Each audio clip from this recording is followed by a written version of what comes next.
고급 컨퍼런스룸의 무거운 정적을 깨뜨린 것은 21살 젊은 여성의 떨리는 목소리였습니다.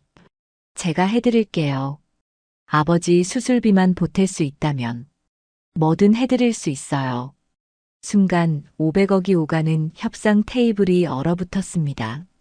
검은색 조끼에 명찰을 단 누가 봐도 아르바이트생인 그녀의 간절한 호소에 미국 대기업 CEO는 황당하다는 표정을 지었고 중국 최대 IT 기업 회장은 어이없다는 듯 코웃음을 쳤습니다.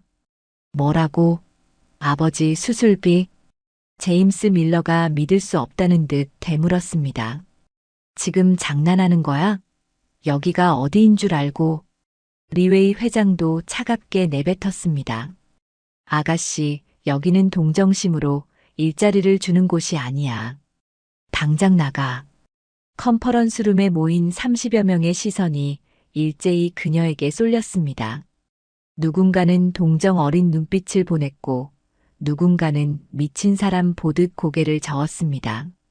그런데 불과 30분 후 놀라운 일이 벌어졌습니다. 그 자리에서 500억 규모의 계약이 성사되었고 두 CEO는 악수를 나누는 대신 방금 전까지 무시했던 그 아르바이트생을 넋을 잃고 바라보고 있었습니다. 그들의 눈빛은 더 이상 조롱이 아니었습니다. 경악 그리고 탐욕이었죠. 대체 무슨 일이 일어난 걸까요? 어떻게 수술비를 구걸하던 아르바이트생이 500억 계약의 주인공이 될 수 있었을까요? 이 놀라운 반전의 전체 이야기가 궁금하시다면 잠시만 구독 버튼을 눌러주세요. 평범해 보이는 사람들 속에 숨겨진 특별한 이야기를 매일 전해드립니다. 특히 오늘 이야기는 끝까지 들으시면 큰 감동과 교훈을 얻으실 수 있을 것입니다. 알림 설정도 함께 해주시면 더 많은 반전 스토리를 바로 받아보실 수 있습니다. 자, 이제 시간을 그날 아침으로 되돌려 보겠습니다. 2000년대 후반 가을, 서울 강남의 한 대형 컨퍼런스 센터. 새벽 6시, 아직 해가 뜨지 않은 어둠 속에서 한 젊은 여성이 건물 직원 출입구로 들어섰습니다. 박서연, 21살의 대학생이었죠. 그녀의 손에는 편의점에서 산 삼각김밥 하나가 들려 있었고 어깨에는 낡은 에코백이 메어져 있었습니다. 경비 아저씨가 반갑게 인사를 건넸습니다. 서연 씨, 오늘도 일찍 왔네요. 아버님은 좀 어떠셔?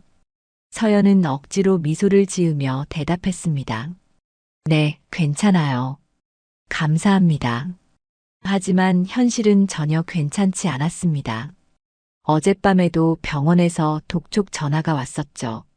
이번 달까지 밀린 병원비를 내지 않으면 더 이상 치료를 받을 수 없다고 했습니다.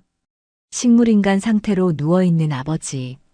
그나마 생명 유지 장치라도 떼어낼 수도 있다는 의사의 말에 서연은 눈앞이 캄캄했습니다.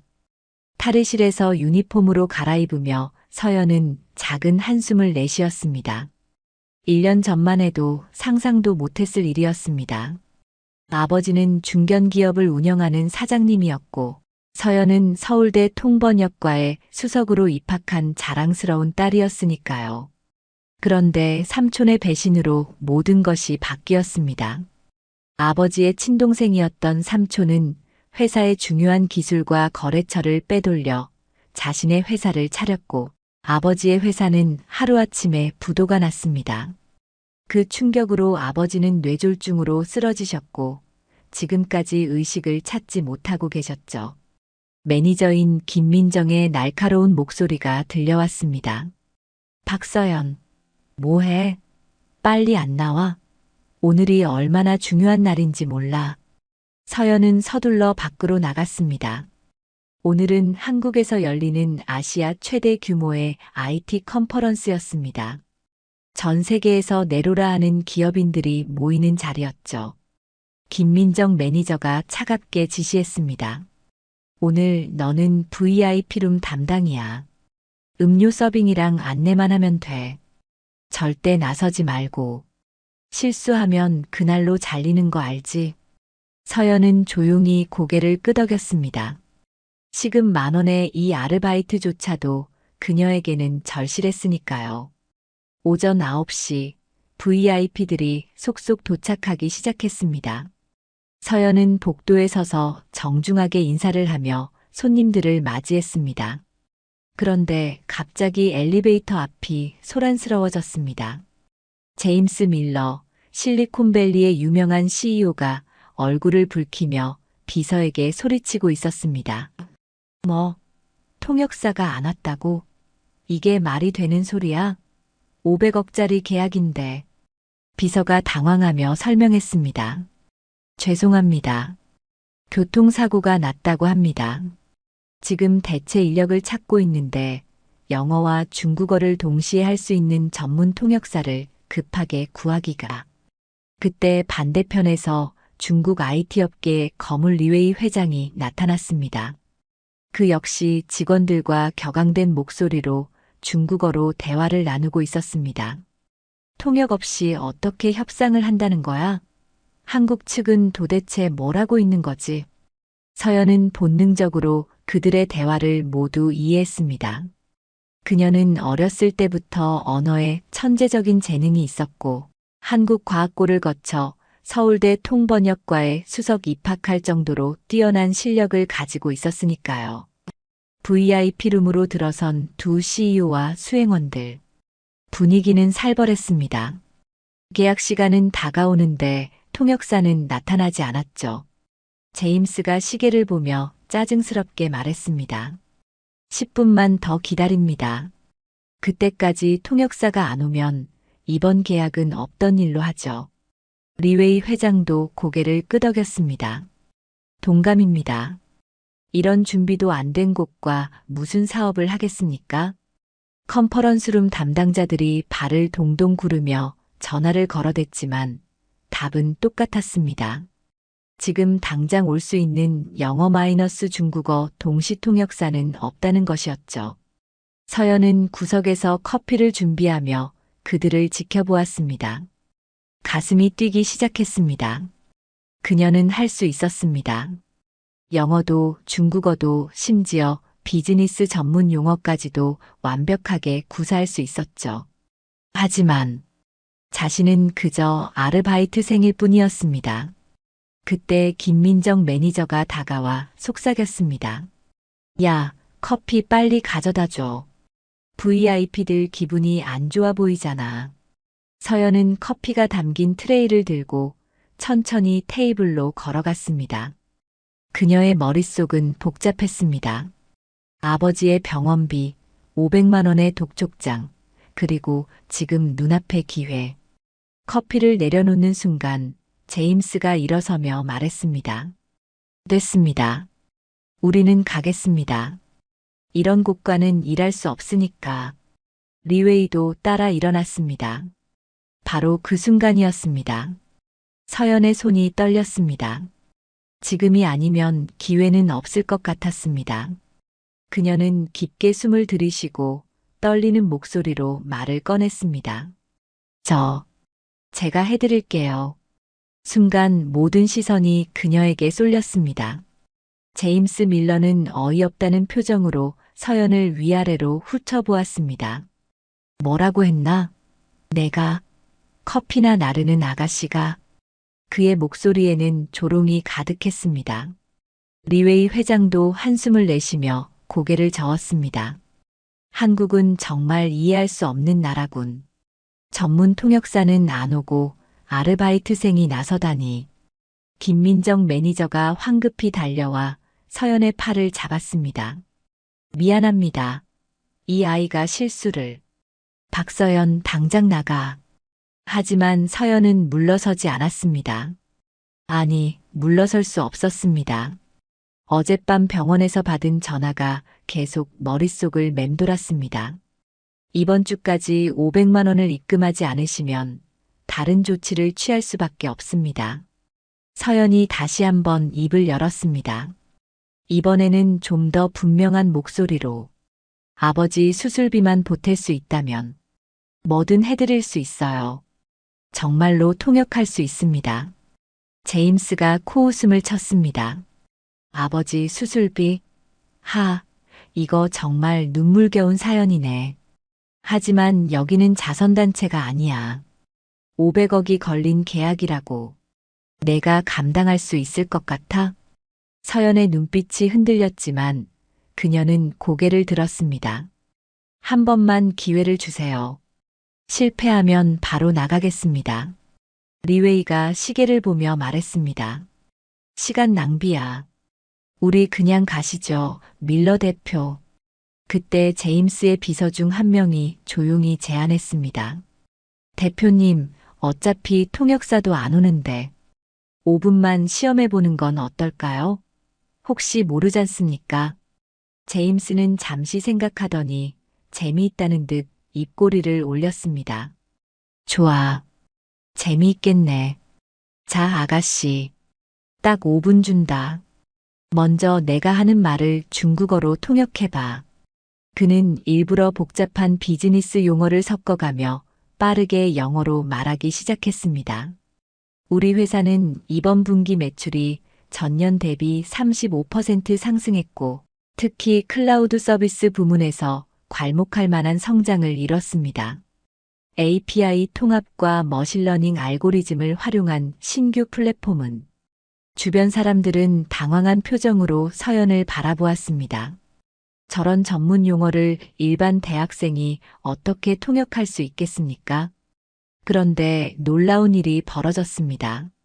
서연은 잠시도 망설이지 않고 유창한 중국어로 통역을 시작했습니다.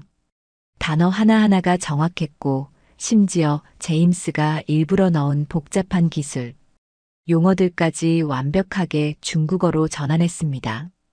리웨이의 눈이 점점 커졌습니다. 그는 자신도 모르게 의자에서 몸을 앞으로 기울였죠. 잠깐 이거 정확한데? 이번에는 리웨이가 중국어로 말했습니다. 그는 일부러 중국 고사성어와 비즈니스 은어를 섞어가며 복잡한 문장을 만들었습니다.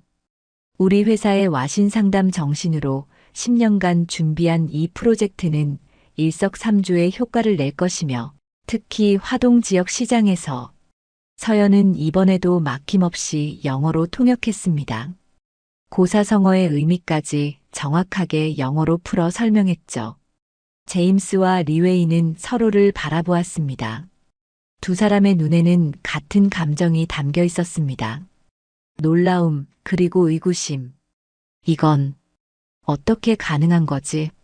제임스가 중얼거렸습니다. 김민정 매니저는 입을 다물지 못했습니다. 그녀가 아는 박서연은 그저 조용하고 성실한 아르바이트생일 뿐이었는데 서연은 두 CEO를 번갈아 보며 말했습니다. 저는 할 수 있습니다. 이 계약 제가 도와드리겠습니다. 대신 그녀는 잠시 망설이다가 용기를 냈습니다. 성공하면 보너스를 주실 수 있을까요? 정말로 아버지 수술비가 급해서. 제임스가 턱을 쓸어내리며 말했습니다. 흥미롭네. 하지만 아직 확신은 안 서. 실제 협상은 이런 간단한 통역과는 차원이 다르거든.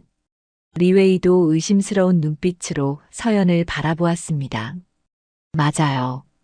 계약서 용어는 훨씬 복잡하고 한 단어만 잘못 통역해도 수억의 손실이 생길 수 있어요. 정말 자신 있습니까? 서연은 주먹을 꽉 쥐었습니다. 사실 그녀는 대학에서 국제계약법과 비즈니스 통번역을 전공하고 있었고 성적은 늘 최상위권이었습니다. 하지만 그런 사실을 굳이 말할 필요는 없겠죠. 네, 자신 있습니다. 그때 회의실 문이 열리며 누군가가 들어왔습니다. 컨퍼런스 주최 측 관계자였습니다. 죄송합니다. 통역사를 구하지 못했습니다. 정말 죄송한데 오늘 협상은 제임스가 손을 들어 그를 제지했습니다. 아니, 통역사는 여기 있는 것 같은데 관계자는 어리둥절한 표정으로 주변을 둘러보았습니다. 그의 시선이 서연에게 멈췄을 때 그는 더욱 혼란스러워했습니다. 저 아르바이트생이요? 리웨이가 의자에 깊숙이 기대며 말했습니다. 일단 시작해보죠. 시간도 없고 대신 조건이 있습니다. 그가 서연을 똑바로 바라보았습니다. 만약 실수를 하나라도 한다면 당장 그만두는 겁니다. 그리고 오늘 일당도 없어요. 동의합니까? 서연은 잠시 숨을 고르고 대답했습니다. 네. 하지만 저도 조건이 있습니다. 모두가 놀란 눈으로 그녀를 바라보았습니다. 감히 아르바이트생이 조건을 제시하다니. 성공적으로 통역을 마치면 정당한 대가를 주세요. 전문 통역사 수준으로요. 제임스가 웃음을 터뜨렸습니다. 하, 이거 정말 대단한 자신감이네. 좋아, 그럼 내기를 하자. 완벽하게 통역하면 500만 원. 어째? 서연의 눈이 빛났습니다. 500만 원. 아버지의 이번 달 병원비를 낼 수 있는 금액이었습니다. 감사합니다. 최선을 다하겠습니다. 드디어 본격적인 협상이 시작되었습니다. 테이블 위에는 두꺼운 계약서가 펼쳐졌고 양측의 법무팀과 임원들이 자리에 앉았습니다. 서연은 두 CEO 사이에 섰습니다. 그녀의 손에는 메모지와 펜이 들려 있었고 표정은 누가 봐도 긴장한 모습이었습니다. 하지만 그녀의 눈빛만큼은 단단했습니다. 아버지를 생각하니 무엇이든 할 수 있을 것 같았습니다. 첫 번째 안건이 시작되었습니다. 제임스가 영어로 제안을 했고 서연은 즉시 중국어로 통역했습니다. 리웨이가 중국어로 반박했고 서연은 다시 영어로 전달했습니다. 처음 10분간 회의실은 긴장감으로 가득했습니다. 모두가 서연을 주시하며 언제 실수할지 기다리는 것 같았죠. 하지만 시간이 지날수록 사람들의 표정이 변하기 시작했습니다. 협상이 시작된 지 30분이 지났습니다. 회의실의 분위기는 처음과는 완전히 달라져 있었습니다. 제임스 밀러의 법무팀장이 복잡한 라이센스 조항을 설명하기 시작했습니다. 그것은 일반인은 물론이고 전문가들도 이해하기 어려운 내용이었죠. 우리가 요구하는 것은 크로스 라이센싱 협약입니다. 특히 소스 코드의 부분적 공개와 함께 향후 파생 기술에 대한 우선 협상권을 포함해야 합니다. 또한 지적 재산권 관련해서는 팀장은 일부러 속도를 높였습니다. 전문 통역사도 놓치기 쉬운 속도였죠. 그는 서연을 시험하고 있었습니다. 하지만 서연은 조금도 당황하지 않았습니다. 그녀는 차분하게 메모를 하면서 동시에 완벽한 중국어로 통역을 이어갔습니다. 단순히 단어를 번역하는 것이 아니라 그 의미와 맥락까지 정확하게 전달했습니다. 리웨이 회장이 눈썹을 치켜 올렸습니다. 그는 옆에 앉은 자신의 법무 담당 부사장에게 중국어로 물었습니다. 저 통역 맞는 것 같습니까? 부사장이 고개를 끄덕였습니다. 네, 회장님. 오히려 원문보다 더 명확합니다.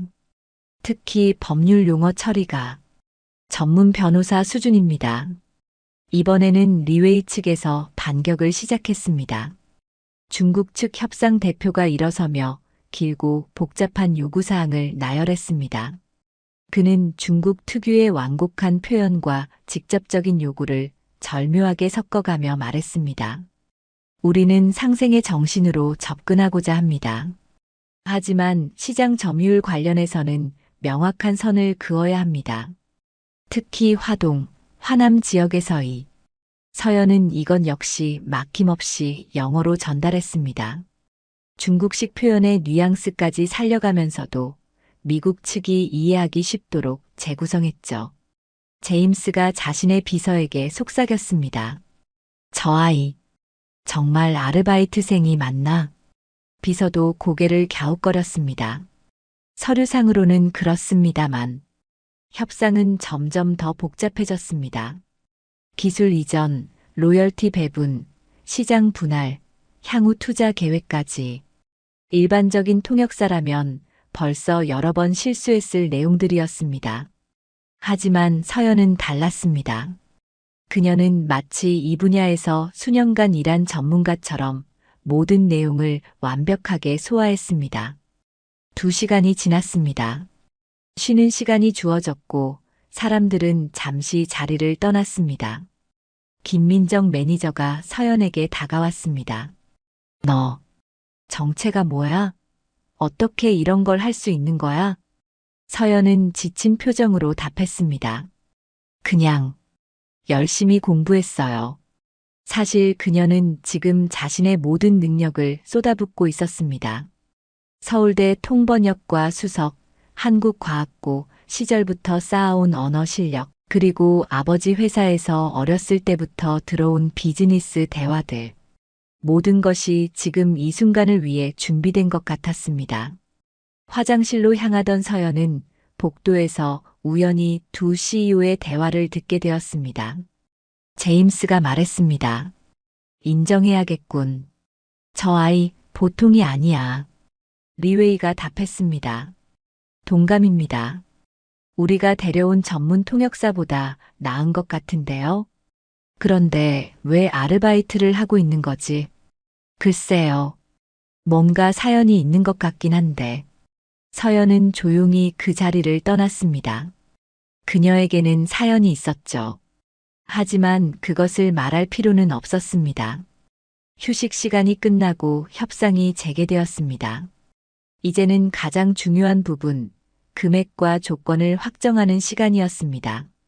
제임스가 먼저 제안을 했습니다. 초기 투자금 200억, 향후 3년간 단계적으로 300억 추가 투자. 총 500억 규모입니다. 서연이 통역을 하려는 순간 리웨이가 영어로 말했습니다. 잠깐 밀러 대표. 이제부터는 우리가 직접 영어로 대화하죠. 중요한 부분이니까.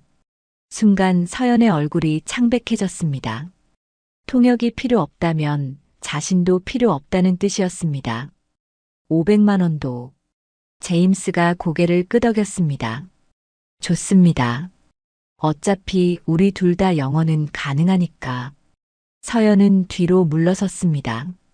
그녀의 어깨가 축 처졌죠. 김민정 매니저가 다가와 속삭였습니다. 됐어. 이제 나가봐. 어차피 내가 할 일은 끝났잖아. 하지만 그때 예상치 못한 일이 벌어졌습니다. 리웨이가 갑자기 중국어로 무언가를 빠르게 말하기 시작했습니다. 그것도 아주 복잡한 금융 용어와 중국 법률 용어를 섞어가며 제임스는 당황한 표정을 지었습니다. 뭐라고 하시는 겁니까? 리웨이가 미소를 지었습니다. 아, 죄송합니다. 우리 측 법무팀이 갑자기 제기한 문제가 있어서요.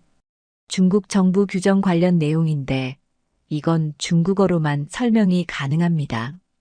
그는 계속해서 중국어로 복잡한 내용을 늘어놓았습니다. 제임스와 그의 팀은 전혀 이해할 수 없었죠. 제임스가 서연을 돌아보았습니다. 아가씨, 이것 좀 통역해 줄 수 있나? 서연이 다시 앞으로 나섰습니다. 그녀는 리웨이가 말한 내용을 정확하게 영어로 전달했습니다. 중국 정부의 새로운 외국인 투자법에 따르면 기술 이전 시 반드시 현지 합작 법인을 통해야 하고 이익 배분은 7대 3을 넘을 수 없다고 하십니다.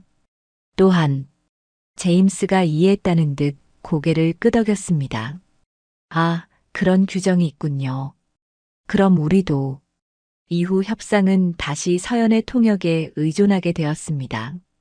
양측은 영어와 중국어를 오가며 치열한 협상을 벌였고 서연은 그 중심에서 완벽한 다리 역할을 했습니다. 특히 문화적 차이에서 오는 오해를 풀어주는 그녀의 역할이 빛났습니다. 중국 측이 검토하겠다고 한 것이 사실상 거절의 의미라는 것을 설명하고 미국 측의 직접적인 표현이 중국 문화에서는 무례하게 받아들여질 수 있다는 점도 조율했죠. 4시간째 협상은 막바지에 이르렀습니다. 양측은 몇 가지 세부 조항만 남겨둔 상태였습니다. 그런데 그때 가장 중요한 순간에 문제가 발생했습니다. 계약서의 핵심 조항 하나를 두고 양측의 이해가 완전히 달랐던 것입니다. 중국어 표현과 영어 표현이 미묘하게 달라서 생긴 문제였죠. 리웨이가 화를 내며 말했습니다. 이건 우리가 동의한 내용이 아닙니다. 번역이 잘못된 거 아닙니까? 제임스도 발끈했습니다. 무슨 소리입니까? 우리는 처음부터 이렇게 이해하고 있었어요. 순간 협상이 깨질 위기에 처했습니다. 500억이 공중에 날아갈 판이었죠. 모든 시선이 서연에게 쏠렸습니다. 양측 모두 그녀를 의심스럽게 바라보았습니다. 혹시 통역 실수가 아니었을까? 서연은 깊게 숨을 들이쉬었습니다. 그리고 양손으로 계약서를 들어 올렸습니다. 잠시만 시간을 주시겠습니까? 제가 정확히 설명드리겠습니다. 그녀는 칠판 앞으로 걸어갔습니다. 그리고 마커를 들었죠. 문제는 이 단어입니다. 서연은 칠판에 중국어와 영어를 나란히 적기 시작했습니다. 그리고 각각의 언어에서 그 단어가 가진 미묘한 의미 차이를 설명했습니다. 중국어에서 이 표현은 우선권을 의미하지만 영어로 직역하면 독점권이 됩니다. 하지만 실제 비즈니스 맥락에서는 그녀의 설명을 듣던 양측의 표정이 점점 밝아졌습니다. 서연은 계속했습니다. 제가 제안하고 싶은 것은 이 조항을 제3의 표현으로 바꾸는 것입니다. 양측이 원하는 의미를 모두 담을 수 있는. 그녀는 새로운 문구를 제안했습니다. 법률적으로도 완벽하고 양측의 이익도 모두 보호하는 절묘한 표현이었죠. 회의실은 숨막히는 정적에 휩싸였습니다. 칠판 앞에 선 서연이 제안한 새로운 문구를 모두가 검토하고 있었습니다. 리웨이 회장의 법무팀장이 먼저 입을 열었습니다. 이건 정말 절묘한 해결책입니다. 우리가 원하는 우선 협상권도 보장되고 제임스의 법무팀장도 고개를 끄덕였습니다. 우리의 시장 진입 독점권도 침해받지 않는군요.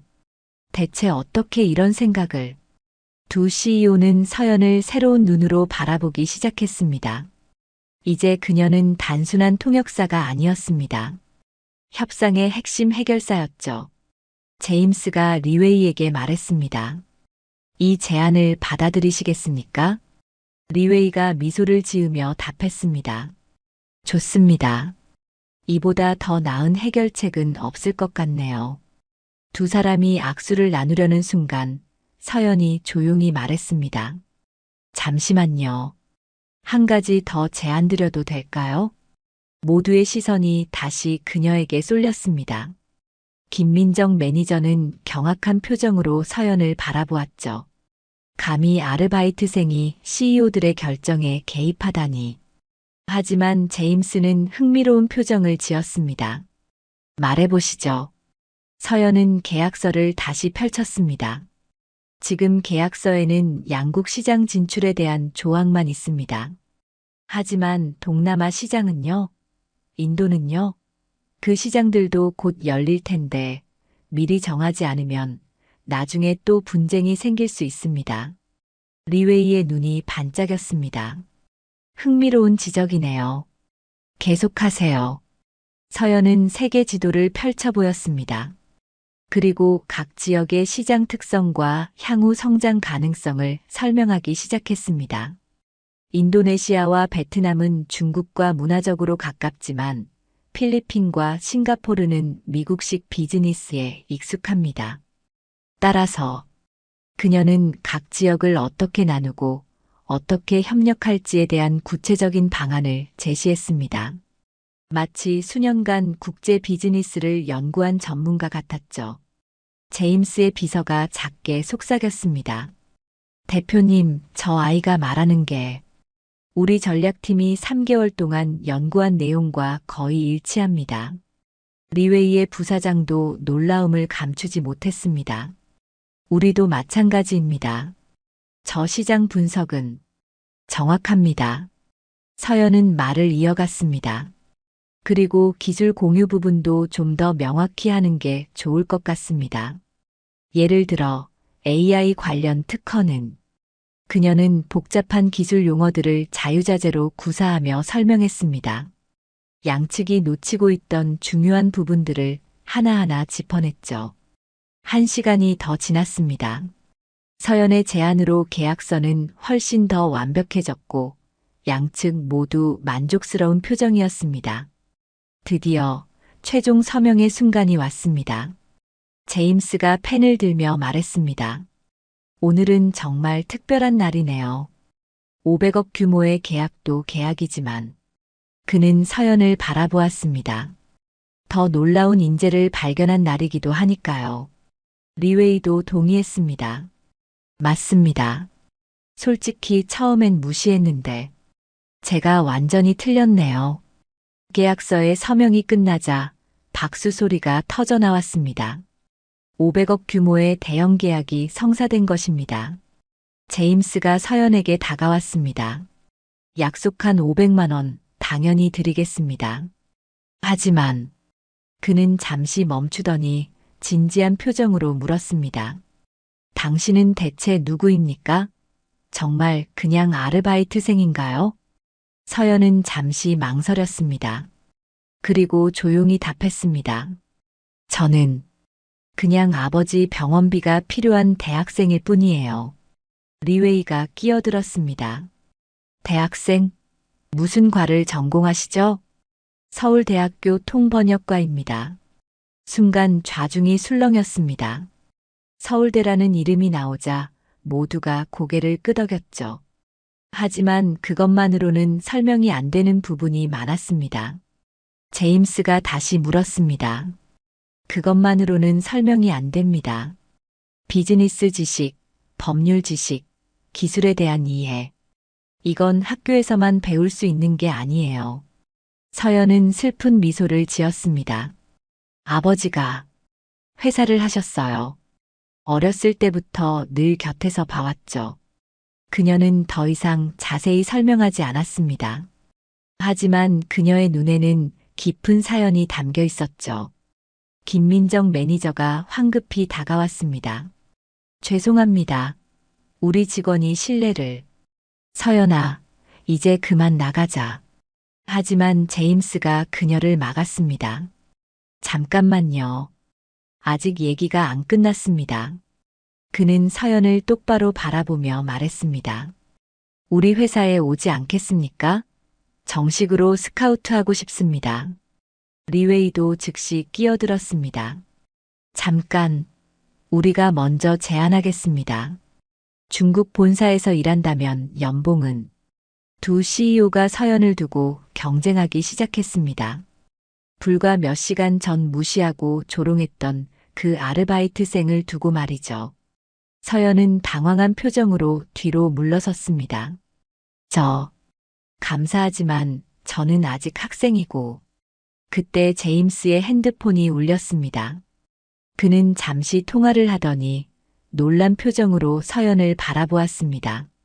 방금 우리 본사에서 연락이 왔는데 혹시 당신 박서연 씨 맞습니까? 2002년생? 서연이 고개를 끄덕이자 제임스의 표정이 더욱 놀라움으로 변했습니다. 우리 회사 데이터베이스에 당신 이름이 있네요.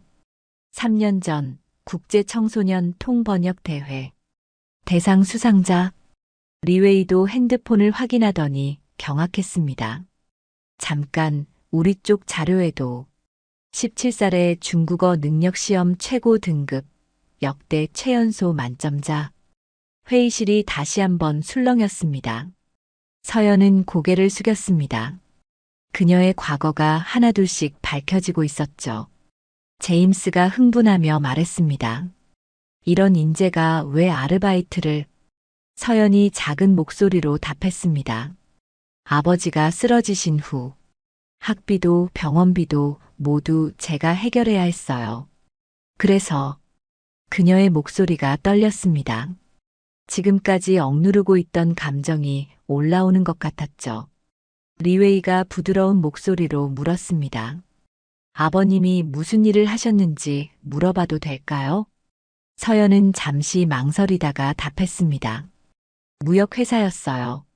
주로 중국과 미국을 상대로 그래서 제가 어렸을 때부터 자연스럽게 그녀는 말을 끝맺지 못했습니다. 삼촌의 배신, 회사의 몰락, 아버지의 쓰러짐. 그 모든 것이 머릿속을 스쳐 지나갔죠. 제임스가 리웨이와 눈빛을 교환했습니다.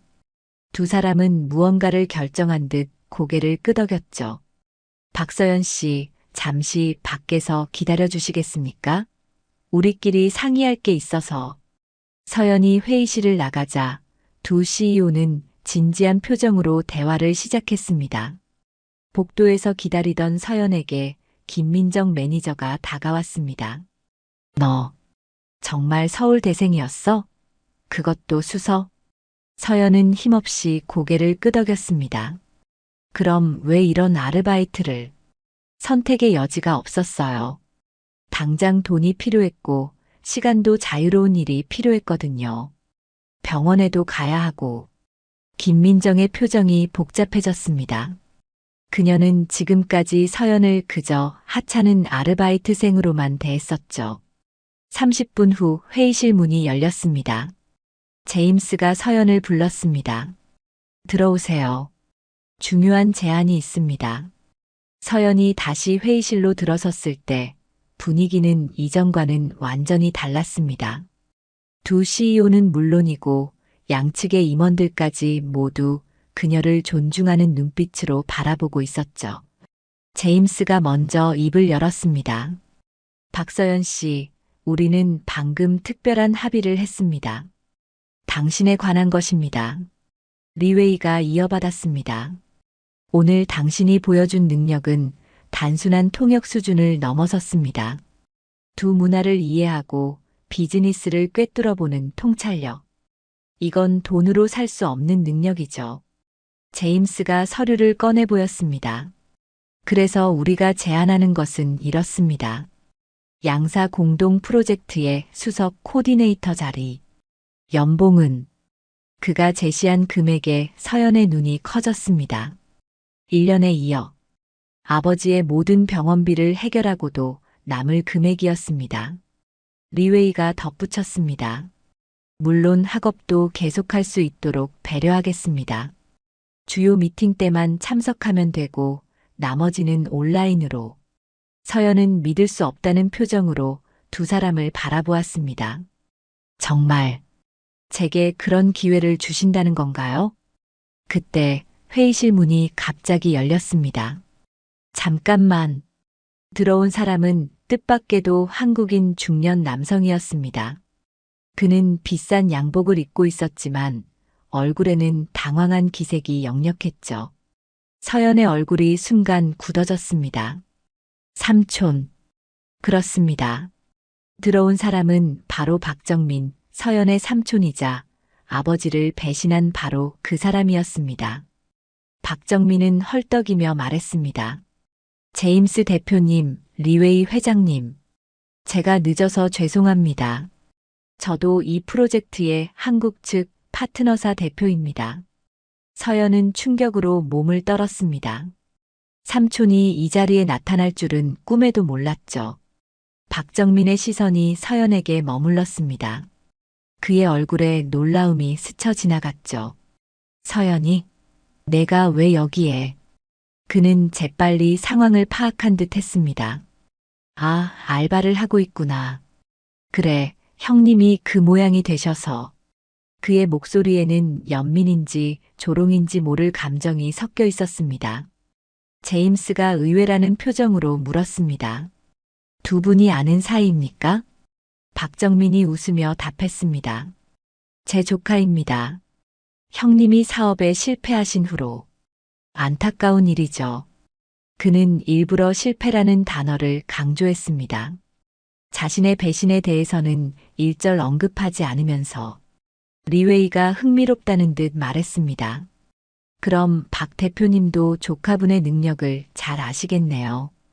우리는 방금 서연 씨에게 중요한 제안을. 박정민의 표정이 변했습니다. 뭐라고요? 이 아이에게 무슨 제안을? 제임스가 설명했습니다.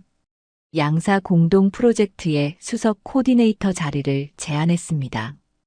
오늘 보여준 능력이 탁월해서 박정민이 갑자기 웃음을 터뜨렸습니다. 하, 코디네이터라고요? 이 아이가 대표님들 속으신 겁니다. 모두가 당황한 표정으로 그를 바라보았습니다. 박정민이 계속했습니다. 서연이가 똑똑한 건 맞습니다. 하지만 실전 경험이 전무해요. 학교 공부만 잘하는 것과 실제 비즈니스는 다르죠. 게다가 그는 서연을 흘겨보며 말했습니다. 정신적으로 불안정한 면이 있습니다. 아버지 일로 트라우마가 있어서 중요한 일을 맡기기엔 위험합니다. 서연의 얼굴이 창백해졌습니다. 삼촌이 대체 무슨 말을 하는 건지 리웨이가 의심스러운 눈빛으로 물었습니다. 정신적으로 불안정하다니 무슨 뜻입니까? 박정민이 안타까운 표정을 지어 보였습니다. 아버지가 쓰러진 후로 자주 패닉 상태에 빠집니다. 그리고 가끔은 환상을 보기도 하죠. 아버지가 깨어나실 거라는. 이것은 완전한 거짓말이었습니다. 하지만 박정민은 마치 진심으로 조카를 걱정하는 삼촌처럼 연기했죠. 서연이 떨리는 목소리로 항변했습니다. 그건 거짓말이에요. 삼촌, 어떻게 그런. 박정민이 그녀를 자르며 말했습니다. 서연아, 내가 힘든 건 안다. 하지만 내 능력을 과대평가하면 안 돼. 이런 큰 프로젝트는 내가 감당할 수 없어. 그는 두 CEO를 향해 돌아섰습니다. 대신 제가 적합한 인재를 추천하겠습니다. 우리 회사의 경력 10년의 전문가가. 그때 제임스가 손을 들어 그를 제지했습니다. 박 대표님, 잠시만요. 우리는 오늘 서연 씨가 보여준 능력을 직접 봤습니다. 환상이나 불안정과는 거리가 멀었죠. 리웨이도 동의했습니다. 맞습니다. 오히려 누구보다 침착하고 정확했습니다. 500억 계약이 깨질 뻔한 순간을 구한 사람이 바로 서연 씨예요. 박정민의 얼굴이 붉어졌습니다. 그건 그저 운이 좋았을 뿐입니다. 제가 조카를 누구보다 잘 압니다. 이 아이는. 서연이 갑자기 일어섰습니다. 그녀의 눈에는 더 이상 두려움이 없었습니다. 삼촌, 그만하세요. 그녀는 두 CEO를 향해 돌아섰습니다. 제가 직접 증명하겠습니다. 제가 할 수 있는 것이 무엇인지. 서연은 가방에서 노트북을 꺼냈습니다. 그리고 화면을 연결하며 말했습니다.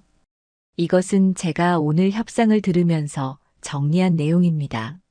화면에 나타난 것은 놀랍도록 상세한 협상 분석 자료였습니다. 각 조항의 리스크, 개선점, 향후 전략까지 완벽하게 정리되어 있었죠. 그리고 이것은 서연이 다음 화면을 띄웠습니다. 양사가 진출할 아시아 시장에 대한 재분석입니다. 각국의 법률, 문화, 시장 특성을 고려한 진출 전략이죠. 임원들이 술렁거렸습니다. 저 자료를 언제 만들었단 말입니까? 서연이 계속했습니다. 저는 영어와 중국어뿐만 아니라 일본어, 스페인어, 프랑스어, 독일어, 아랍어까지 구사할 수 있습니다. 그녀는 각 언어로 짧은 프레젠테이션을 했습니다. 완벽한 발음과 유창한 표현에 모두가 입을 다물 수밖에 없었죠. 제임스가 감탄하며 말했습니다. 7 랭귀지, 7개 언어를 완벽하게. 리웨이도 놀라움을 감추지 못했습니다. 이 정도면 단순한 통역사가 아니라 글로벌 전략가 수준인데. 박정민의 얼굴이 점점 일그러졌습니다. 그는 서연이 이 정도로 뛰어난 줄 몰랐던 것입니다. 그래도 경험이 없잖아. 이론과 실전은 달라. 서연이 삼촌을 똑바로 바라보며 말했습니다. 경험이요? 삼촌은 아시죠? 제가 14살 때부터 아버지 회사에서 통역을 도왔다는 것을. 해외 바이어들과의 미팅, 계약서 검토, 심지어 클레임 처리까지. 그녀의 목소리가 점점 단단해졌습니다. 아버지가 쓰러지신 진짜 이유도 아시죠? 삼촌이 핵심 기술과 거래처를 빼돌린 후 박정민이 버럭 소리쳤습니다. 그만. 그건 비즈니스였어. 형님이 경영을 제대로 못하셨으니. 거짓말. 서연이 외쳤습니다. 그리고 가방에서 서류 뭉치를 꺼냈죠. 이걸 보세요. 삼촌이 아버지 회사 자금을 횡령한 증거, 거래처를 빼돌린 이메일, 심지어 기술을 도용한 특허 서류까지. 박정민의 얼굴이 하얗게 질렸습니다. 그걸 어떻게? 서연이 차갑게 말했습니다. 저도 바보가 아니에요. 지난 1년 동안 증거를 모았죠. 고소할 수도 있었지만, 그래도 가족이니까 아버지도 그걸 원하지 않으실 거라 생각했어요. 회의실은 얼어붙은 듯 조용해졌습니다. 제임스가 박정민을 향해 차갑게 말했습니다. 박 대표님, 이게 사실입니까? 박정민은 대답하지 못했습니다. 그저 주먹을 떨며 서연을 노려볼 뿐이었죠. 리웨이 회장이 일어서며 박정민을 차갑게 바라보았습니다. 박 대표, 우리는 비즈니스 파트너의 윤리를 매우 중요하게 생각합니다. 형제의 회사를 배신한 사람과 어떻게 사업을 하겠습니까? 제임스도 고개를 저었습니다. 동감입니다. 이런 사실을 알았다면 애초에 계약을 검토하지도 않았을 겁니다. 박정민이 당황하며 변명했습니다. 이건 오해입니다. 가족 간의 사소한 문제를 비즈니스와 연결시키는 건. 그때 서연이 노트북에서 음성 파일을 재생했습니다. 박정민의 목소리가 회의실에 울려 퍼졌습니다. 형님 회사는 이제 끝이야. 거래처는 다 내가 가져갔고 핵심 기술도 이미 특허 출원했어. 형님은 너무 순진해서 사업가가 될 그릇이 아니었어. 그것은 1년 전 박정민이 공범과 통화한 내용이었습니다. 서연이 우연히 녹음하게 된 결정적 증거였죠. 박정민의 다리에 힘이 풀렸습니다. 그는 의자에 털썩 주저앉았죠. 제임스가 단호하게 말했습니다. 박 대표, 우리와의 파트너십은 없던 일로 하겠습니다. 리웨이도 동의했습니다. 우리도 마찬가지입니다. 즉시 계약을 철회하겠습니다. 박정민이 울부짖었습니다. 안 돼. 이 계약이 없으면 우리 회사는. 서연이 조용히 말했습니다. 삼촌 회사는 이미 끝났어요. 아버지 회사에서 훔친 기술로 버틴 거잖아요. 그 기술도 이제 한계에 도달했고, 그녀는 두 CEO를 향해 돌아섰습니다. 죄송합니다. 가족의 치부를 보여드리게 되어. 제임스가 손을 들어 그녀를 안심시켰습니다. 사과할 필요 없습니다. 오히려 당신의 용기에 감탄했어요. 리웨이가 덧붙였습니다. 맞습니다. 어려운 상황에서도 올바른 선택을 하는 것. 그것이 진정한 리더의 자질이죠. 박정민이 비틀거리며 일어섰습니다. 그의 눈에는 분노와 절망이 섞여 있었죠. 내가 모든 걸 망쳤어. 너희 아버지처럼 넌 너무 순진해. 그는 회의실을 뛰쳐나갔습니다. 무거운 침묵이 흘렀죠. 서연의 어깨가 축 처졌습니다. 아무리 미운 삼촌이라도 가족이었으니까요. 그때 제임스가 부드럽게 말했습니다. 박서연 씨, 이제 다시 본론으로 돌아가죠. 우리의 제안은 여전히 유효합니다. 리웨이가 미소를 지으며 말했습니다. 아니, 제안을 수정하겠습니다. 연봉 2억이 아니라 3억. 그리고 프로젝트 성공 보너스 별도. 제임스가 맞받았습니다. 우리도 조건을 올리겠습니다. 4억, 그리고 미국 본사 연수 기회까지. 두 CEO가 다시 경쟁을 시작하자 서연은 당황했습니다. 잠시만요. 저는 아직.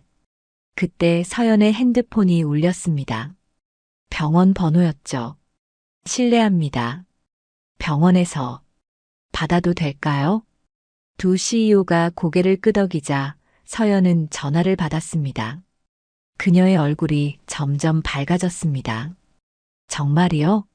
아버지가 손가락을 움직이셨다고요?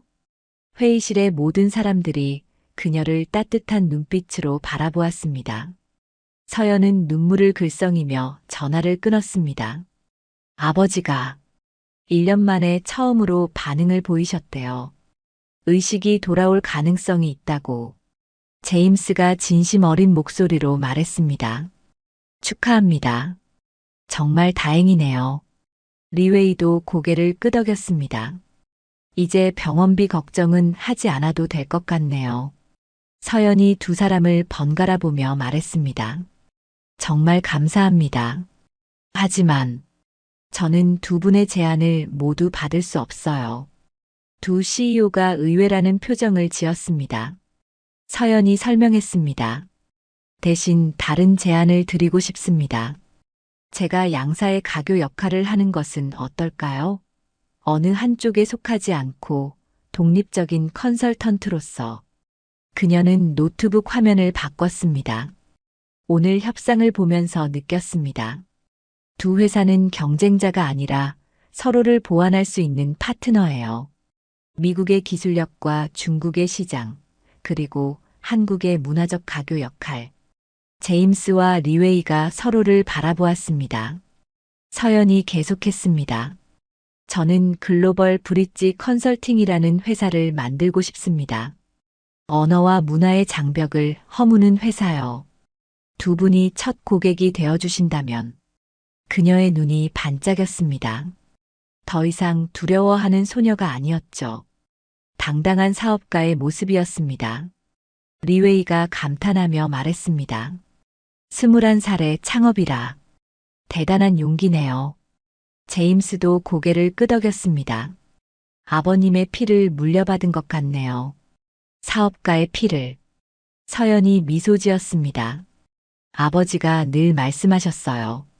진정한 성공은 혼자 이루는 것이 아니라 함께 성장하는 것이라고. 두 CEO가 일어섰습니다. 제임스가 손을 내밀며 말했습니다. 좋습니다. 글로벌 브릿지 컨설팅의 첫 고객이 되겠습니다.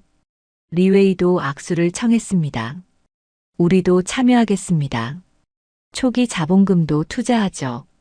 서연은 두 사람과 악수를 나누었습니다. 그녀의 손은 더 이상 떨리지 않았죠. 김민정 매니저가 넋을 잃고 이 광경을 바라보고 있었습니다.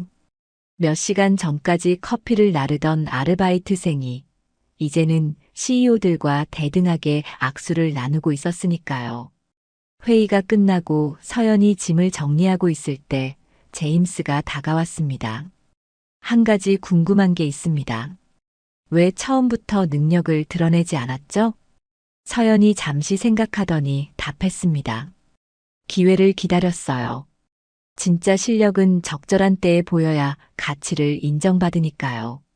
그리고 그녀는 창밖을 바라보며 말했습니다. 겸손함을 잃지 않고 싶었어요. 아버지가 쓰러지신 후 저는 배웠거든요. 진정한 힘은 자신을 낮출 줄 아는 데서 나온다는 것을. 리웨이가 박수를 치며 말했습니다.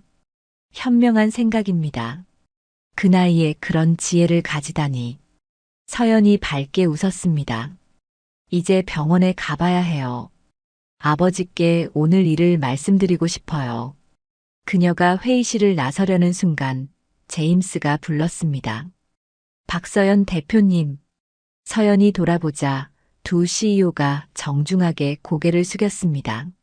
앞으로 잘 부탁드립니다. 서연도 깊이 인사했습니다. 저야말로 잘 부탁드립니다. 컨퍼런스 센터를 나선 서연은 깊게 숨을 들이쉬었습니다. 가을 하늘이 유난히 맑았죠. 그녀는 병원으로 향하는 택시를 잡았습니다. 차창 밖으로 스쳐가는 서울의 풍경이 새롭게 보였습니다. 핸드폰이 울렸습니다. 모르는 번호였죠. 여보세요? 전화기 너머로 들려온 것은 뜻밖의 목소리였습니다. 서연 양, 저는 국제통역협회 회장입니다. 오늘 일을 들었습니다. 우리 협회에서 특별상을 드리고 싶은데 서연은 정중히 거절했습니다. 감사하지만 전상이 필요하지 않아요. 그저 제 일을 했을 뿐이에요. 전화를 끊고 서연은 작게 중얼거렸습니다. 아버지, 이제 시작이에요. 아버지가 못다 이룬 꿈, 제가 이어갈게요. 택시가 병원에 도착했습니다. 서연은 뛰어가듯 중환자실로 향했습니다. 간호사가 반갑게 맞이했죠. 서연 씨, 아버님이 아까부터 계속 손가락을 움직이세요. 의사 선생님이 곧 오실 거예요. 서연은 아버지의 손을 잡았습니다. 차가웠던 그 손에서 미세한 온기가 느껴졌죠. 아버지, 저 해냈어요. 이제 우리 다시 시작할 수 있어요. 그때 기적처럼 아버지의 눈꺼풀이 미세하게 떨렸습니다. 의사가 황급히 중환자실로 들어왔습니다. 그는 아버지의 상태를 면밀히 체크한 후 믿을 수 없다는 표정으로 서연을 바라보았습니다. 박서연 씨, 이건 정말 기적입니다. 뇌파가 정상에 가까워지고 있어요. 아버님이 깨어나실 가능성이 매우 높습니다. 서연의 눈에서 눈물이 흘러내렸습니다. 1년 동안 기다려온 희망이 드디어 현실이 되려는 순간이었죠. 그때 아버지의 입술이 미세하게 움직였습니다. 서연은 귀를 가까이 대었죠. 연. 아버지가 그녀의 이름을 부른 것입니다. 1년 만에 들은 아버지의 목소리였습니다. 서연이 흐느끼며 답했습니다. 네, 아버지. 저 여기 있어요. 아버지의 눈이 천천히 떠졌습니다. 초점을 맞추기 힘든 듯 했지만 분명 서연을 보고 있었죠. 미안. 하구나. 아버지의 목소리는 너무나 약했지만 서연에게는 세상 그 무엇보다 크게 들렸습니다. 아버지가 뭘 미안해요. 제가 더 잘 못 도와드려서. 아버지가 힘겹게 고개를 저었습니다. 내가 고생 많았겠구나. 혼자서. 서연은 아버지의 손을 꼭 잡으며 말했습니다. 이제 괜찮아요. 정말 다 괜찮아졌어요. 오늘 좋은 일이 있었어요. 아버지가 자랑스러워 하실 일이. 그녀는 오늘 있었던 일을 차근차근 들려드렸습니다. 500억 계약, 두 CEO의 인정, 그리고 창업 계획까지. 아버지의 눈가에 눈물이 맺혔습니다. 역시 내 딸 자랑스럽구나. 그때 아버지가 무언가를 더 말하려 했습니다. 정민이는 삼촌 이름이 나오자 서연의 표정이 굳어졌습니다. 하지만 아버지는 뜻밖의 말을 했죠. 용서해 주렴. 그 아이도 불쌍한 아이야. 서연이 놀라 물었습니다. 아버지, 삼촌이 한 일을 아세요? 아버지가 희미하게 미소 지었습니다. 나 알고 있었다. 하지만 동생이니까, 가족이니까. 서연은 이제야 깨달았습니다. 아버지는 모든 것을 알면서도 참아왔던 것입니다. 가족에 대한 사랑 때문에. 삼촌도 어렸을 때 많이 힘들었거든. 늘 형인 나와 비교당하고 그 상처가 독이 된 거야.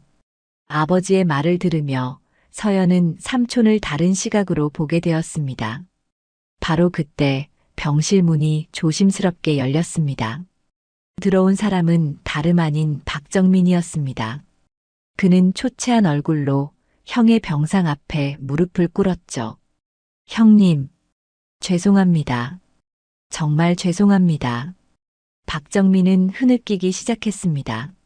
제가 미쳤었어요. 욕심에 눈이 멀어서 형님한테 그런 짓을. 아버지가 힘겹게 손을 들어 동생의 머리를 쓰다듬었습니다. 괜찮다. 정민아, 이제 다시 시작하자. 서연은 이 광경을 보며 복잡한 감정에 휩싸였습니다. 분노와 연민, 그리고 가족애가 뒤섞였죠. 박정민이 서연을 바라보며 말했습니다. 서연아, 삼촌이 정말 미안하다. 내가 그렇게 뛰어난 줄 몰랐어. 아니, 알면서도 질투했던 것 같아. 그는 주머니에서 봉투를 꺼냈습니다. 이건 내 아버지 회사 특허권 원본이야. 사실 완전히 넘기지 않았었거든. 다시 돌려줄게. 서연이 놀라 물었습니다. 이게 아직 남아 있었어요? 박정민이 고개를 끄덕였습니다. 핵심 특허 3개는 양심상 차마 쓸 수가 없었어. 이걸로 다시 시작할 수 있을 거야. 아버지가 약한 목소리로 말했습니다. 서연아, 삼촌을 용서해 주렴. 그리고 함께 다시 시작하자. 서연은 한참을 망설였습니다. 하지만 아버지의 간절한 눈빛을 보니 더 이상 미워할 수 없었죠. 알겠어요, 아버지. 하지만 조건이 있어요. 그녀는 삼촌을 똑바로 바라보며 말했습니다. 삼촌도 제가 만들 회사에서 일하세요. 정당하게, 투명하게. 그리고 삼촌이 번 돈의 일부는 아버지 치료비로 쓰이는 거예요. 박정민이 놀란 표정을 지었습니다. 내가 나를 받아준다고? 서연이 단호하게 말했습니다. 2번째 기회는 없어요. 한 번이라도 예전처럼 행동하면 그땐 정말 끝이에요. 박정민이 깊게 고개를 숙였습니다. 고맙다. 정말 고맙다. 이번엔 절대 실망시키지 않을게. 그때 서연의 핸드폰이 울렸습니다. 제임스였죠. 서연 대표님, 방금 본사에서 연락이 왔습니다. 당신 이야기를 듣고 실리콘밸리 본사에서도 투자하고 싶다고 합니다. 규모는 하나로 약 100억 정도. 서연이 전화를 끊고 돌아보니 아버지가 자랑스러운 미소를 짓고 있었습니다. 우리 딸이 정말 대단하구나. 서연이 아버지의 손을 잡으며 말했습니다. 아버지가 가르쳐 주신 거예요. 정직하게, 성실하게, 그리고 포기하지 말라고. 병실에는 따뜻한 오후 햇살이 들어왔습니다. 의사가 들어와 말했습니다. 회복 속도가 놀랍습니다. 이대로라면 한 달 안에 일반 병실로 옮기실 수 있을 것 같아요. 서연은 창밖을 바라보았습니다. 저 멀리 남산타워가 보였죠. 1년 전 아버지가 쓰러진 날에도 저 타워를 바라보며 울었던 기억이 났습니다. 하지만 이제는 달랐습니다. 눈물이 아닌 희망이 있었죠. 박정민이 조심스럽게 말했습니다. 서연아, 그 2 CEO. 정말 내 실력을 인정한 거니? 서연이 고개를 끄덕이자 그가 감탄했습니다. 내가 그동안 얼마나 노력했을지 이제야 알 것 같구나. 사실 서연은 아버지가 쓰러진 후 단 하루도 쉬지 않고 공부했습니다. 새벽에는 아르바이트를, 낮에는 학교를, 밤에는 독학으로 더 많은 언어를 익혔죠. 그녀의 노트북에는 수천 페이지의 번역 연습과 비즈니스 케이스 스터디가 저장되어 있었습니다. 모두 언젠가 아버지의 회사를 되살릴 날을 준비한 것이었죠. 간호사가 들어와 말했습니다. 면회 시간이 거의 끝나갑니다. 서연이 일어서며 말했습니다. 아버지, 내일 또 올게요. 그때는 더 좋은 소식을 가지고요. 아버지가 약하게 고개를 끄덕였습니다. 서연아, 네 아버지, 사랑한다. 서연의 눈에 다시 눈물이 맺혔습니다. 하지만 이번엔 행복한 눈물이었죠. 저도 사랑해요 아버지. 병원을 나선 서연과 박정민. 어색한 침묵이 흘렀습니다. 박정민이 먼저 입을 열었습니다. 서연아, 내가 내 회사에서 일한다면 뭘 하면 될까? 서연이 잠시 생각하더니 답했습니다. 삼촌은 영업 경험이 많으시잖아요. 그 네트워크를 활용하되 이번엔 정직하게요. 박정민이 결심한 듯 고개를 끄덕였습니다. 알았다. 이번엔 정말 제대로 해보겠다. 2 사람이 병원 입구에서 헤어지려는 순간 서연이 말했습니다. 삼촌 한 가지만 기억해 주세요. 뭐? 가족이 경쟁자가 아니라 동반자라는 것. 아버지가 늘 그렇게 생각하셨어요. 박정민의 눈가가 붉어졌습니다. 그래. 형님은 늘 그러셨지. 내가 너무 늦게 깨달았구나. 3개월 후 서울 강남의 한 오피스 빌딩. 글로벌 브릿지 컨설팅이라는 간판이 새롭게 걸린 사무실에는 활기가 넘쳤습니다. 직원은 아직 10명뿐이었지만 모두가 열정적으로 일하고 있었죠. 서연은 대표실이 아닌 개방된 공간에서 직원들과 함께 일했습니다. 그녀의 책상 위에는 가족 사진이 놓여 있었는데 병원에서 찍은 사진이었죠. 휠체어에 앉은 아버지와 그 옆에 선 서연, 그리고 뒤에서 머쓱하게 웃고 있는 삼촌의 모습. 대표님, 리웨이 회장님이 도착하셨습니다. 비서의 말에 서연이 고개를 들었습니다. 오늘은 첫 번째 프로젝트의 성과를 발표하는 날이었죠. 회의실로 들어선 리웨이와 제임스. 두 사람은 이제 경쟁자가 아닌 파트너가 되어 있었습니다. 제임스가 웃으며 말했습니다. 서연 대표, 놀라운 소식이 있습니다. 우리 프로젝트가 이미 흑자 전환했어요. 당초 예상보다 1년이나 빠른 거죠. 리웨이도 만족스러운 표정이었습니다. 중국 시장 진출도 순조롭습니다. 서연 대표의 문화 분석이 정확했어요. 서연이 겸손하게 답했습니다. 두 분이 서로를 신뢰하고 협력한 덕분입니다. 저는 그저 다리 역할을 했을 뿐이에요. 그때 박정민이 들어왔습니다. 그의 표정은 석 달 전과는 완전히 달랐죠. 자신감이 있으면서도 겸손한 모습이었습니다. 조카, 아니 대표님. 일본 기업 3곳에서 우리 서비스를 요청했습니다. 특히 소프트뱅크에서 큰 관심을 보이고 있어요. 서연이 놀라며 물었습니다. 정말이요? 어떻게? 박정민이 뿌듯한 표정으로 답했습니다. 예전 인맥을 활용했죠. 하지만 이번엔 정직하게 우리의 실력으로 승부했습니다. 제임스가 감탄했습니다. 박 부사장, 정말 달라지셨네요. 인정합니다. 그렇습니다. 서연은 삼촌을 영업부사장으로 임명했고 그는 기대 이상의 성과를 내고 있었죠. 회의가 끝나고 서연은 잠시 옥상으로 올라갔습니다. 서울의 전경이 한눈에 들어왔죠. 뒤에서 발소리가 들렸습니다. 돌아보니 김민정이었습니다. 그녀는 이제 서연의 회사에서 운영이사로 일하고 있었죠. 대표님, 왜 저를 스카우트 하셨어요? 저는 대표님한테 그리 잘하지도 못했는데. 서연이 미소 지으며 답했습니다. 민정 씨도 힘들었잖아요. 저도 그 심정 알아요. 그리고 실무 능력이 뛰어나시더라고요. 김민정의 눈가가 촉촉해졌습니다. 고마워요.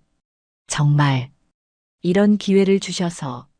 그때 서연의 핸드폰이 울렸습니다. 화면에는 아버지라는 이름이 떴죠. 여보세요? 아버지. 전화기 너머로 들려온 아버지의 목소리는 전보다 훨씬 건강해졌습니다. 서연아, 오늘 재활치료에서 혼자 걸었다. 의사 선생님이 곧 퇴원할 수 있을 거래. 서연의 얼굴에 환한 미소가 번졌습니다. 정말이요?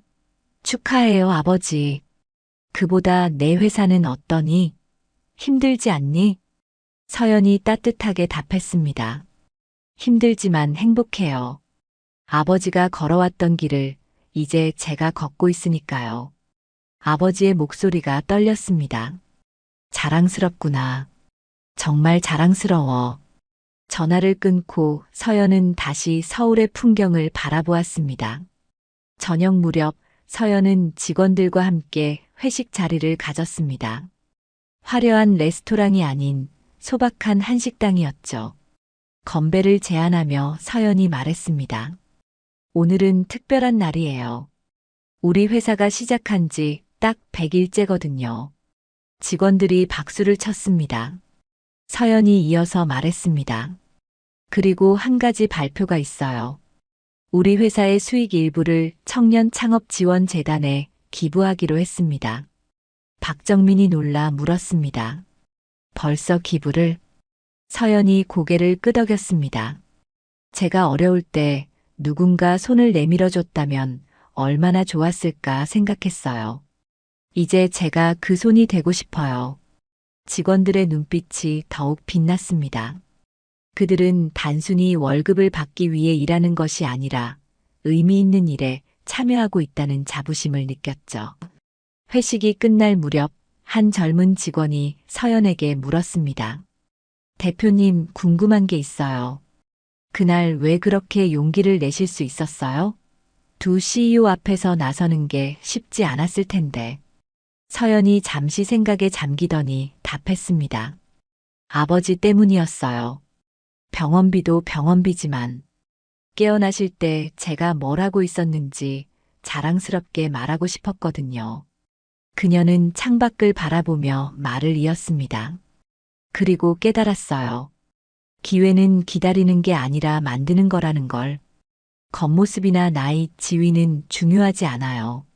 중요한 건 실력과 진정성이죠. 1년 후, 글로벌 브릿지 컨설팅은 아시아 최고의 다국적 비즈니스 컨설팅 회사로 성장했습니다. 직원도 100명이 넘었고 지사도 5개국에 생겼죠. 한 국제 컨퍼런스에서 서연은 기조 연설자로 초청받았습니다. 바로 1년 전 아르바이트를 했던 그 컨퍼런스 센터였죠. 무대에 오른 서연. 청중석에는 아버지가 앉아 있었습니다. 완전히 회복해서 정장을 차려입은 모습이었죠. 그 옆에는 박정민도 있었습니다. 서연이 마이크를 잡고 말했습니다. 1년 전 저는 이곳에서 커피를 나르는 아르바이트생이었습니다. 청중이 술렁거렸습니다. 하지만 저는 포기하지 않았어요. 제 안의 가능성을 믿었고 기회가 왔을 때 용기를 냈습니다. 그녀는 잠시 멈추고 아버지를 바라보았습니다. 아버지는 눈물을 글썽이며 미소 짓고 있었죠. 오늘 제가 여러분께 드리고 싶은 말은 이것입니다. 여러분도 모두 무한한 가능성을 가지고 있다는 것. 지금의 상황이 어떻든 포기하지 마세요. 서연의 연설이 끝나자 우레와 같은 박수가 터져 나왔습니다. 무대에서 내려온 서연에게 한 젊은 여성이 다가왔습니다. 저도 지금 아르바이트를 하며 학비를 벌고 있어요. 대표님 이야기를 듣고 용기를 얻었어요. 서연이 그녀의 손을 잡으며 말했습니다. 포기하지 마세요. 그리고 기억하세요. 진짜 성공은 혼자 이루는 게 아니라 함께 성장하는 거예요. 행사가 끝나고 서연은 아버지, 삼촌과 함께 저녁을 먹었습니다. 아버지가 감격스러운 목소리로 말했습니다. 서연아, 내가 이룬 것이 단순한 사업 성공이 아니구나. 사람들에게 희망을 주고 함께 성장하는 길을 만들었어. 박정민도 진심을 담아 말했습니다. 조카야, 아니 대표님. 나도 많이 배웠어. 진정한 성공이 뭔지, 가족이 뭔지. 서연이 두 사람을 바라보며 말했습니다. 우리가 함께여서 가능했어요. 앞으로도 함께 가요. 밖에는 별이 빛나는 밤하늘이 펼쳐져 있었습니다. 서연은 생각했습니다. 1년 전 그 아침 삼각김밥 하나를 들고 컨퍼런스 센터로 향했던 자신을. 그때는 막막하기만 했지만 포기하지 않았기에 오늘이 있었죠. 때로는 가장 어두운 순간이 가장 밝은 미래로 가는 시작점이 될 수 있습니다. 중요한 것은 자신을 믿고 기회가 왔을 때 용기를 내는 것. 그리고 무엇보다 혼자가 아닌 함께 성장하려는 마음. 이것이 바로 21살 박서연이 세상에 전하는 메시지였습니다.